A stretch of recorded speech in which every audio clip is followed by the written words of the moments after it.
Man, this is lifestyles of the poor and unfucking fortunate. But I tell you what, but bitch, we got views. You want to talk about how Save Me happened? Yeah. Okay.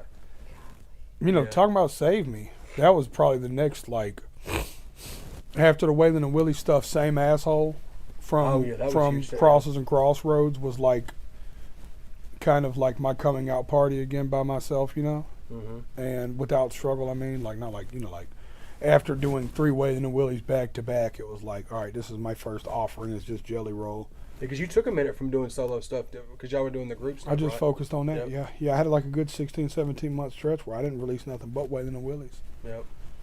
But I remember thinking like this is going to have a huge cultural impact, right? I think Same Asshole was like a big moment, like in turning for me and that stuff. Like I remember Same Asshole was the first song I dropped that I was like, this could be Fall in the Fall big. Oh yeah. And then I started working on A Beautiful Disaster, and I knew at that moment that I had something special. Mm-hmm. Like, I remember when I went to the studio and me and D-Ray were working on the record, who's producing it and shit, and we did Bottle and Mary Jane, and I wrote I Need You. And I'll never forget, I called my wife drunk and sung her I Need You over the phone. Mm-hmm. I had a little house that I used to record at, and I'd go to this little house, and it was just a studio there, and it was just me one night, and I was in there plastered drunk.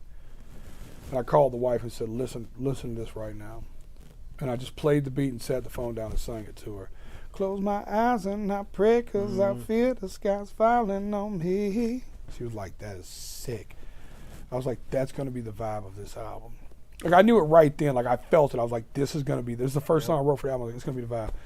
Then we did Bottle and Mary Jane and Life and fucking all that crazy shit. And then I cut Creature.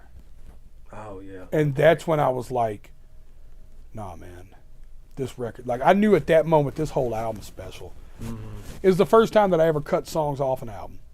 Well, that I had, like, normally I just, like, you know, I had like 20 songs, and I was like, no, just these 12. Yep. You know, like. Yeah, because before it was just put them on whenever we get done, just throw them put on everything you recorded. And I was like, no, we need to keep it specific to this, you know? Yeah. And I knew that was going to be special. And I felt so inspired by it that COVID came out as soon as we started dropping the records. Yeah. I say COVID came out like it was an album. Like, you know, and then COVID dropped. COVID you know what I'm out. When COVID dropped, when COVID-19 dropped, it shook the world. And that COVID album dropped, but fucked everything up for everybody. And I called, we went in and did the live versions of everything in like April when I did like all that live shit. That was like when COVID was fresh, and we were leaving there, and it was May. Mm-hmm. And I called my manager, Matt Wallace, and I said, look, man, find a studio. He was like, what? I was like, find a studio, Bubba. Like right now, like find somewhere I can just go sit and write every day. I'm tired of the house. Yeah. And everybody's being weird because of COVID. I said, find a place. And I'm finna blow your mind with this. You ready? Mm-hmm. He found, and I don't want to say the name of it because I'm going to be here for like 2 months. He found the place we're sitting in right now. Mm-hmm. And where I'm sitting is exactly where D-Ray was sitting when we shot the video for Save Me. He was sitting right here. And right where your old lady is standing is right where I was standing when we shot the video for Save Me. Oh, this was here. Okay. Yeah, it just fucked you up, didn't it? It did blow my Full mind, circle, bro. right? Yeah. If you look around and look up now and see the lights and stuff, full circle. This is where we recorded it. We wrote it right here, recorded it right here, and shot it right here. You want to hear something even crazier? Yeah. It was a year ago yesterday. Oh, wow. We wrote, recorded it, and shot it right here 1 year ago yesterday. And it's made that much of an impact in a year's time, bro. Over 100 million streams. And when you told me, what's crazy is that you were telling me, like on the phone one night, that you didn't even think people were gonna like it. Mm-mm. You were scared to death about it, like you didn't know what. Is it just because it was all singing? Yeah, it was raw. It was just an acoustic guitar. Like after, because we write a lot of songs on guitar and then build beats around them. Yeah. You know, and it was like when we were done, and I always cut the vocal to just the guitar. So many of my songs, you'd be surprised. I just cut a vocal to a guitar, and then a beat was built, and I was like, I don't think this needs a beat. I just remember clearly thinking to myself, this don't need a beat. It's like it needs to be raw and real like this. Right. And they were like, we should stack the chorus or we should do gang vocals. And I was like, nah, man. Like, it needs to be raw. It needs to be one vocal, maybe stack you know, the ooh. Yeah. Oh yeah. Like let's make yeah. that big, but like the verses, like I want them stripped raw like that. And we listened to it 30 times and they're back to back. I've never had a song like that where I was like, play it again. Play it again. Then I sent it to my wife and she was like, this is the biggest song you've ever cut to date. Then I had some guys come over that were working on my truck at the time. They dropped my truck off for Father's Day or whatever. And then they came in and I played it for them and they were like, dude, they left and texted me like, can you send me that? And I was like, I'm telling y'all, this is special. I got I'll say her name. I hope people don't catch this. Juanita, the lady who manages this spot. Mm-hmm. I called her and I'm like, Juanita, I know you hear a lot of music in here every day. You've been managing this place for years. Listen to this.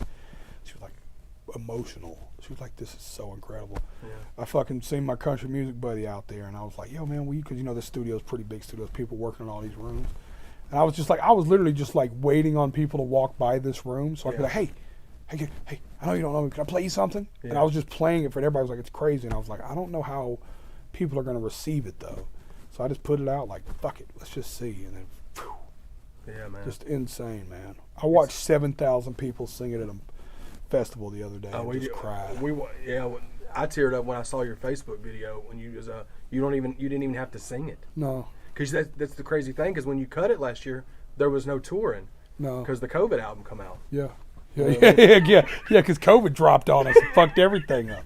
She shut the game down. Fucking most man, unwanted release ever. Yeah, like it's crazy, man, that got to what it was. And that's what's so dope is that you were, and I get why you were, because you weren't used to doing that. It was something out of your comfort zone.